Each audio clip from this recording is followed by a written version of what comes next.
दुनिया में कोई भी ऐसा व्यक्ति आपको नहीं मिलेगा जो सिर्फ सुखों में पैदा हुआ, सुखों में जिया और सुखों में ही मर गया, जिसने सिर्फ कल्पना की हो और उसे हर चीज़ प्राप्त हो गई हो।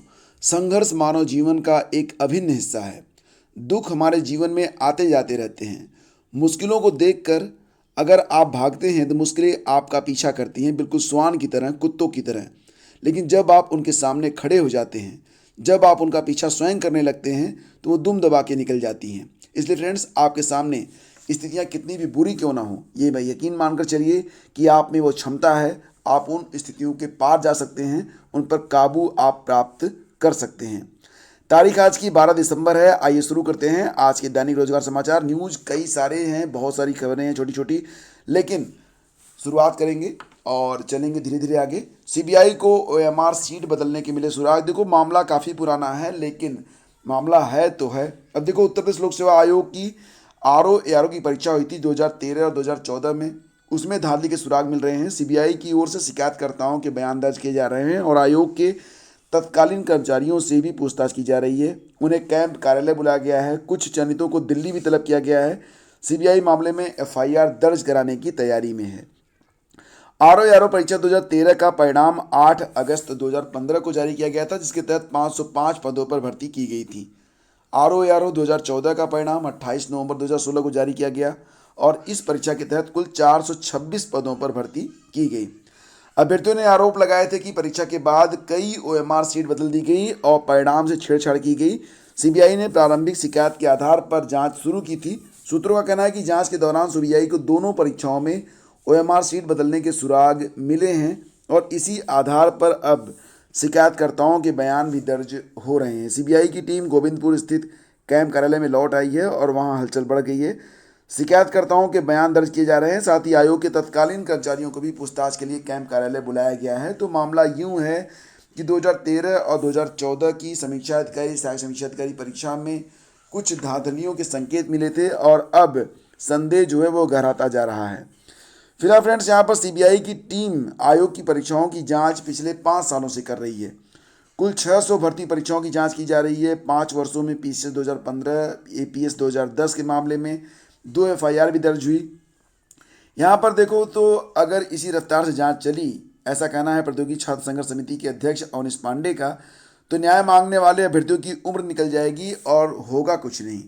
तो इसमें थोड़ी तेज़ी भी होनी चाहिए, क्योंकि ये जो जांच है काफ़ी लंबे समय से चल रही है और अभी तक इसमें कोई भी ठोस निर्णय नहीं लिया गया है। आगे बढ़ते हैं। आपको बता दें कि जूनियर हाई स्कूल शिक्षक भर्ती परीक्षा कराने के बाद सफल अभ्यर्थियों की सूची तैयार कर ली गई है। चयन के लिए सफल अभ्यर्थियों की मेरिट, शैक्षिक गुणांक और परीक्षा के अंक के आधार पर बेसिक शिक्षा निदेशालय से तैयार कर लिया गया है। अध्याचन पर विषय और आरक्षण के मुताबिक नियुक्ति देने के लिए विवरण जुटाया जा रहा है, क्योंकि गड़बड़ी पर भर्ती कोर्ट में अटक सकती है। ऐसे में जल्द चयन और नियुक्ति पाने की सोच रहे अभ्यर्थियों को इंतजार करना पड़ सकता है। तो दोस्तों, यहाँ पर पीएनपी ने एडेड जूनियर हाई स्कूल शिक्षक भर्ती परीक्षा जो कि हुई थी 17 अक्टूबर को, 15 नवंबर को इसका परिणाम आया था। कुल 45,257 और प्रधानाध्यापक के पद पर 1,722 अभ्यर्थी सफल हुए थे। सूची पीएनपी ने तैयार कर ली है। मेरिट लिस्ट रेडी हो गई है। अब बस इंतजार है तो किस कॉलेज में, किस विषय पर, किस श्रेणी के अभ्यर्थी को चयनित करना है। बस ये लिस्ट सामने आ जाए तो परिणाम भी जारी कर दिया जाएगा, क्योंकि लिस्ट पूरी तरह से रेडी हो चुकी है। तो देखते हैं कि अब लिस्ट कब तक आती है। हालांकि मुझे उम्मीद है कि बहुत जल्दी ये लिस्ट भी आपको मिल जाएगी। इसके बाद आपका परिणाम भी सामने आना शुरू हो जाएगा। और 20 दिसंबर के बाद टैबलेट और स्मार्टफोन का वितरण शुरू होने जा रहा है। सभी छात्र और छात्राओं के लिए एक बहुत अच्छी खबर है। प्रधानमंत्री नरेंद्र मोदी और मुख्यमंत्री योगी आदित्यनाथ के हाथों भव्य समारोह में इसका वितरण शुरू किया जाएगा और इस पर करीब 4700 करोड़ रुपए की लागत आएगी। तकनीकी शिक्षा के तहत जो विद्यार्थी होंगे उनको टैबलेट मिलेगा और जो नॉर्मल एजुकेशन में हैं उनको जो है, जैसे कि जो लोग बीए बीएससी एमए एमएससी कर रहे हैं, उनको जो है क्या मिलेगा, मोबाइल मिलेगा। अब तक 40 लाख लोगों का पंजीकरण हुआ है। पंजीकरण के लिए आपको कुछ नहीं करना था। पंजीकरण तो विद्यालय, यूनिवर्सिटी, कॉलेज की तरफ से ही करवाना था। तो अब तक 40 लाख मतलब यहाँ पर अभ्यर्थी हैं जिनको ये जो टैबलेट है उनको देने की बात एक बार एक तरीके से दर्ज हो चुकी है। बाकी के भी 28 लाखों, जो 28 लाख होंगे उनके नाम अभी आने शेष हैं। तो कुल मिला के 68 लाख प्लस लोगों को ये जो पूरी सुविधा है, मतलब टैबलेट और स्मार्टफोन की, ये प्रदान की जानी है। सीटीईटी के लिए आपको बता दें कि सीटीईटी का जो प्रश्न पत्र है वो अपडेट कर दिया गया है डाउनलोड करने के लिए। तो अगर आपने सीबीएसई के लिए सीटीईटी में आवेदन किया हुआ है तो आपकी परीक्षा 16 दिसंबर से 12 जनवरी तक होगी और एग्ज़ाम से 2 दिन पहले निकलेगा एडमिट कार्ड। मतलब ऐसा नहीं है कि 16 दिसंबर वाला एडमिट कार्ड आपको मिल जाएगा। जिनकी परीक्षाएं 16 दिसंबर को हैं उनकी 2 दिन पहले। तो सीबीएसई ने 16 दिसंबर से लेकर 12 जनवरी तक के जो एडमिट कार्ड हैं उनको क्रमशः जारी करने के लिए वेबसाइट को ओपन कर दिया है और 2 फेज में एडमिट कार्ड जारी होंगे। एग्ज़ाम से 2 दिन पहले एग्ज़ाम सेंटर का पता आपको चल जाएगा। तो इसके लिए आप cbscresults.nic.in पर जाकर ये जो कॉलम है इसमें application number, date of birth और ये जो सिक्योरिटी कोड है इसको डालकर अपना एडमिट कार्ड डाउनलोड कर सकते हैं। 68,500 शिक्षक भर्ती के अभ्यर्थियों को मिलेगी मनचाही जगह तैनाती। तो यहाँ पर मामला क्या है कि बेसिक शिक्षा परिषद में 68,500 सहायक अध्यापक भर्ती के दूसरे चरण में चयनित करीब 6,000 से अधिक अभ्यर्थियों को मनचाही जिले में तैनाती दी जाएगी। सुप्रीम कोर्ट के आदेश के बाद बेसिक शिक्षा विभाग के प्रमुख सचिव दीपक कुमार ने विभाग के निदेशक और परिषद के सचिव को अभ्यर्थियों से पुनः तैनाती विकल्प लेकर कार्रवाई के निर्देश दिए हैं। परिषद में 68,500 सहायक अध्यापक भर्ती में पहले चरण में करीब 42,000 अभ्यर्थी चयनित हुए थे। इसके बाद उत्तर पुस्तिकाओं की जांच पर सवाल उठे थे। हाई कोर्ट के आदेश पर सरकार ने उत्तर पुस्तिकाओं की दोबारा जांच कराई तो करीब 6,000 अभ्यर्थियों का और चयन हुआ। दूसरे चरण में चयनित अभ्यर्थियों को अपनी पसंद के जिलों में तैनाती के लिए अवसर न मिलने पर उन्होंने हाई कोर्ट में याचिका दायर की थी। यहाँ से अभ्यर्थियों के पक्ष में फैसला आने पर सरकार ने सुप्रीम कोर्ट में अपील की। सुप्रीम कोर्ट ने सरकार को आदेश दिया है कि एससी अभ्यर्थियों को उनकी पसंद के जिले में तैनाती का अवसर दिया जाए। साथ ही ओबीसी और सामान्य वर्ग के अभ्यर्थियों से 3 विकल्प लेकर उन्हें एक जिले में तैनाती दी जाए। शिक्षक भर्ती में दूर होगी पिछड़ों के आरक्षण की विसंगति। मामला यहाँ पर 69,000 शिक्षक भर्ती का है, जिसमें आरोप लगते रहे हैं कि 69,000 शिक्षक भर्ती में ओबीसी कैंडिडेट के आरक्षण के मुताबिक उनको पद जो है वो निर्धारित नहीं हुए, उनको आवंटित नहीं हुए। और अब ये जो मामला है उस पर अपना दल यस की राष्ट्रीय अध्यक्ष अनुप्रिया पटेल की जो उनका पक्ष है, उनका साइड है, सामने आया है। चुनाव से पहले इस मामले का निस्तारण होने की बात हो कर रही है। उन्होंने कहा है कि इस मुद्दे पर लगातार प्रदेश सरकार और केंद्र में जिम्मेदार लोगों से चर्चा कर रही हूँ।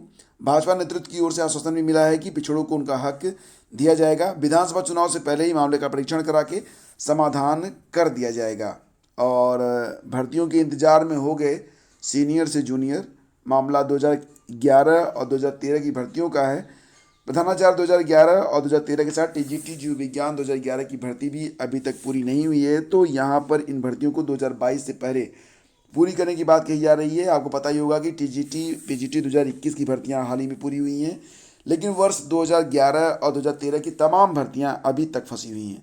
भर्तियाँ अटकने से अभ्यर्थियों को काफ़ी नुकसान हुआ। भविष्य में भर्तियाँ पूरी होने पर जब अभ्यर्थियों की ज्वाइनिंग होगी तो इसके बाद की मतलब उनका क्या होगा कि अगर इनकी ज्वाइनिंग पहले हो गई होती तो डेफिनेटली वो सीनियर हुए होते, लेकिन अब नई भर्तियों में उनका सिलेक्शन हो गया है तो वो सीनियर से जूनियर हो गए। यही बात यहाँ पर बताई जा रही है। इन भर्तियों के लिए अभ्यर्थी वर्षों से चयन बोर्ड के चक्कर लगा रहे हैं। हालांकि चयन बोर्ड ने प्रयास शुरू किए हैं कि किसी भी तरह वर्ष 2022 तक लंबित भर्तियों को पूरा कर लिया जाए।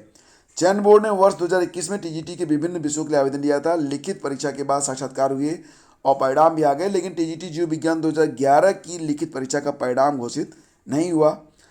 10 साल में दर्जनों बार अभ्यर्थियों ने चयन बोर्ड पर प्रदर्शन कर लिखित परीक्षा परिणाम और साक्षात्कार की तिथि घोषित करने की मांग की, लेकिन चयन बोर्ड ने परिणाम घोषित नहीं किया। तो कई सारी सरकारें आई गई, लेकिन अब अंततः लगता है कि इसका निस्तारण हो पाएगा। तो फ्रेंड्स, ये थी पूरी अपडेट और आपको छोटी सी अपडेट आपको और दे देते हैं। अगर आपके घर में कोई बच्चा ऐसा है जो 10th में पढ़ता है तो उसके लिए आप राष्ट्रीय प्रतिभा खोज राज्य स्तरीय परीक्षा 2021-22 में, और ये परीक्षा होगी 16 जनवरी को, तो यहाँ पर वो 24 दिसंबर तक आवेदन कर सकता है। तो आवेदन करवा दीजिएगा। एससी और एसटी अभ्यर्थियों के लिए मात्र 30 रुपये, जबकि अन्य वर्ग के लिए 50 रुपये का शुल्क निर्धारित है। एससी एसटी ओबीसी कमजोर वर्ग और दिव्यांग श्रेणी के अभ्यर्थियों को निर्धारित प्रारूप में सक्षम अधिकारी की ओर से निर्गत प्रमाण पत्र अपलोड करना होगा। आरक्षण से संबंधित प्रमाण पत्र ऑनलाइन आवेदन की अंतिम तिथि के पूर्व का होना चाहिए और आवेदन पत्र के साथ आरक्षण प्रमाण पत्र अपलोड न करने पर अभ्यर्थी को सामान्य श्रेणी का माना जाएगा। और इसी क्रम में आगे बढ़ें तो छोटी सी अपडेट आपको देता हूँ। इलाहाबाद विश्वविद्यालय में 4 दिनों से आमरण अनशन कर रहे छात्रों ने जिला प्रशासन के हस्तक्षेप के बाद समझौते की राह खोल दी है। छात्र यूजर चार्ज के लिए अधिकतम 5,000 रुपये देने को तैयार हैं, जबकि इलाहाबाद विश्वविद्यालय प्रशासन ने ज़्यादातर छात्रों को 15-15 हज़ार रुपये का नोटिस जारी कर रखा है। पूरा मामला आपको पता ही होगा, इसके बारे में मैंने कल भी आपको अपडेट दिया था। और टीटी के बारे में बात करें तो कमेटी की रिपोर्ट के बाद ही बनेंगे टीटी की परीक्षा केंद्र। तो यूपी टीटी जो 28 नवंबर को हो रही थी वो निरस्त हो गई थी, आपको पता ही है। तो पुनः परीक्षा कराने को प्रशासन और विभाग फूंक फूंक कर कदम रख रहे हैं।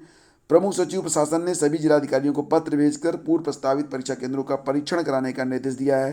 प्रमुख सचिव की ओर से जारी पत्र में कहा गया है कि जिलाधिकारी की अध्यक्षता में गठित जनपदीय समिति परीक्षा केंद्रों के निर्धारण और परीक्षा को शुचितापूर्ण ढंग से संपन्न कराने के लिए पूर्व प्रस्तावित केंद्रों का परीक्षण कर लें। अगर इन परीक्षा केंद्रों को बदलने की जरूरत है तो संशोधित परीक्षा केंद्रों की सूची और अभ्यर्थियों के बैठने की क्षमता की सूचना से संबंधित जानकारी निर्धारित तिथि तक सचिव परीक्षा नियामक प्राधिकारी को उपलब्ध करा दें। तो पत्र में यह भी लिखा गया है कि अगर पूर्व में प्रस्तावित परीक्षा केंद्रों के विरुद्ध सामूहिक नकल, पेपर आउट करने आदि की शिकायतें आई हैं तो इनको बदल दिया जाए।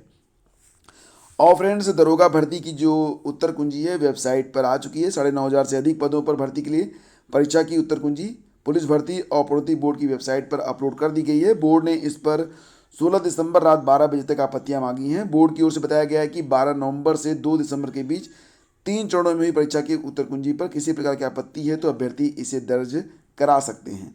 आपत्ति दर्ज कराने के लिए अभ्यर्थी को पंजीकरण संख्या और जन्मतिथि की मदद से लॉगिन करना होगा। वेबसाइट पर ही ये सवाल आपको जिस पर आपत्ति है उसका चयन करना होगा और उसे सबमिट करना होगा। इसके अतिरिक्त किसी अन्य माध्यम से कोई भी आपत्ति स्वीकार नहीं की जाएगी।